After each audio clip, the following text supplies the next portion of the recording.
Analicemos puntualmente esta situación. Estamos con Rafael Vilar, analista. Bienvenido y gracias por acompañarnos. ¿Cuál es su posición y su análisis por la dispersión del voto existente rumbo a las elecciones generales?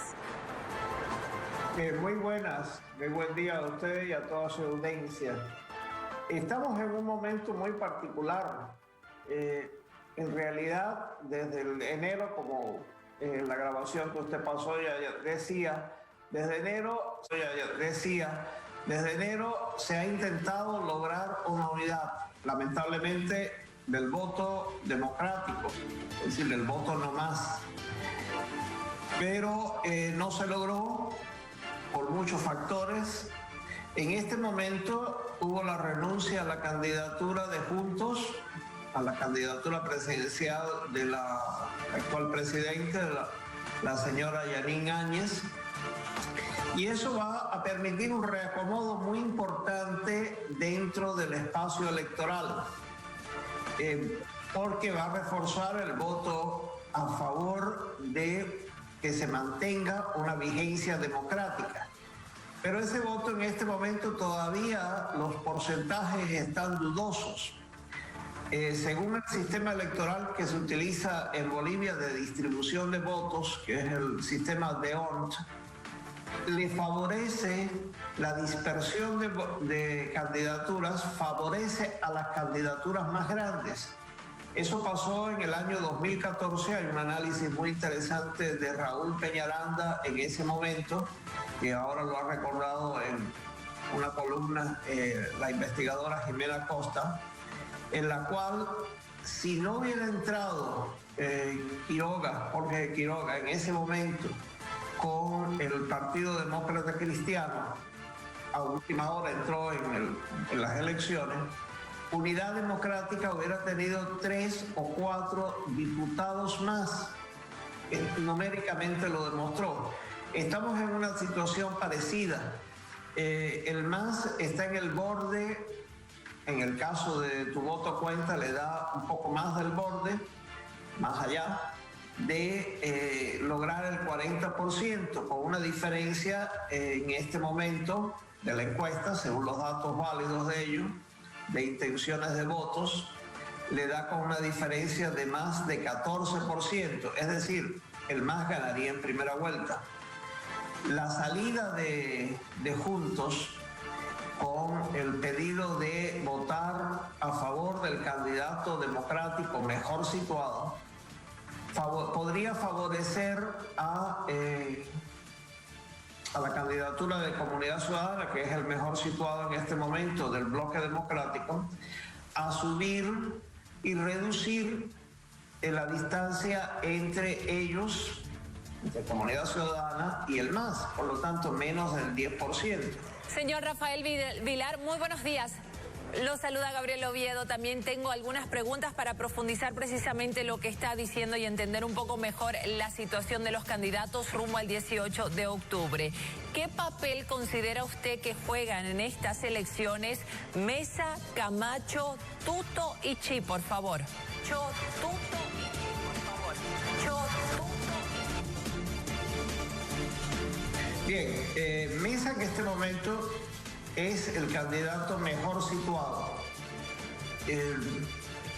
No tiene, para el análisis de voto útil, el tema de si lo prefiero o no lo prefiero, tengo afinidad o no tengo afinidad, pasa a un segundo plano frente al primer plano de cuál es mi posición con respecto al regreso del MAS.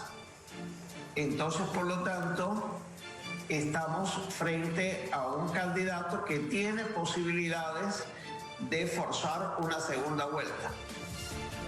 Hasta ahora. En el caso de Camacho, que ha tenido un gran liderazgo en el momento de lograr la salida de Evo Morales Jaima del poder, en este momento está jugando un papel contrario. Mientras más votos vayan hacia Camacho, probablemente baje la alícuota que le correspondería al voto útil, porque el voto al final, un tercer voto, no va a favorecer al voto útil anti-MAS, porque no va a favorecer a reducir la diferencia del 10%, que es lo importante entre el 40% de un primero y el segundo. En el caso de Tuto y de Chi, son candidatos que en este momento las posibilidades que tienen son nulas. Nunca van a competir por un segundo lugar, imposible. Numéricamente, bueno, Camacho tampoco puede llegar a un segundo lugar por la diferencia de intenciones que tiene. Y además, en el caso de Chi y en el caso de Quiroga, si tuvieran la posibilidad de tener algún parlamentario, lo que estarían drenando la bancada que no sea del MAS, es decir, estarían por la distribución de ONS que estaba mencionando, estarían favoreciendo, mientras más candidatos aparezcan, mientras más siglas aparezcan con votos, van a estar drenando la posibilidad de tener una bancada que no sea 2/3 del MAS. Permítame ahora, señor Vilar, porque ¿qué se puede hacer? Porque seguimos con las preguntas. ¿Cuál es el papel de las candidaturas? Porque ¿y hasta qué punto las fuerzas políticas, la unidad de las mismas, podrían lograr la única forma de evitar que el MAS gane las elecciones? La posibilidad, repito, está dentro de una unidad política. Como decía, hay muchas personas que podrían no gustarle Mesa, pero al igual que sucedió en la elección del 2019, la fraudulenta elección que forzó el MAS, una gran parte de la población votó sin tener una afinidad con el discurso que tenía planteado el señor Carlos de Mesa, porque él representaba, igual que representa ahora, la única posibilidad de que el voto fuera útil para parar al MAS. Ese es el eje central de todo el debate en este momento. ¿Se vota a favor de parar al MAS con seguridad o se vota al albur? Señor Vilar, ¿y qué se debe hacer para que el próximo presidente tenga gobernabilidad?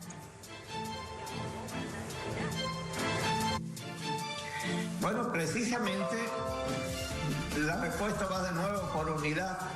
Mientras más organizaciones políticas, mayor cantidad de siglas, participen en la distribución de los asientos de la Asamblea, ya sea Senado o sea en la Cámara de Diputados, en los plurinominales, estaríamos reduciendo las posibilidades de los segundos, terceros en votos, en posiciones, mejor dicho, parlamentarias, y estaríamos beneficiando por el sistema de distribución que tenemos en Bolivia, que hay en muchos países, España por ejemplo, estaríamos beneficiando al primero. Mientras más dispersión hay de las posibilidades, más se favorece el primer lugar de eso. Esto es una contradicción con la idea democrática que tenemos todos, que mientras más participación diversa dentro de la Asamblea, se beneficia a la Asamblea. Es cierto, esto es una contradicción, pero es una contradicción pragmática. El objetivo principal es no permitir un rodillo parlamentario del MAS nuevamente en la Asamblea. Todo lo que haga, como está haciendo actualmente los 2/3 remanentes en la Asamblea, los que no se fueron, los 2/3 del MAS en la Asamblea en este momento, va a seguir haciéndolo, y como lo ha hecho en las dos anteriores legislaturas, la del 2009 y la del 2014, que han tenido mayoría. Agradecemos a Rafael Vilar por su análisis esta mañana. Gracias, y con usted en cualquier momento para otro contacto y seguir con el análisis rumbo a las elecciones generales de este 18 de octubre. Continuamos.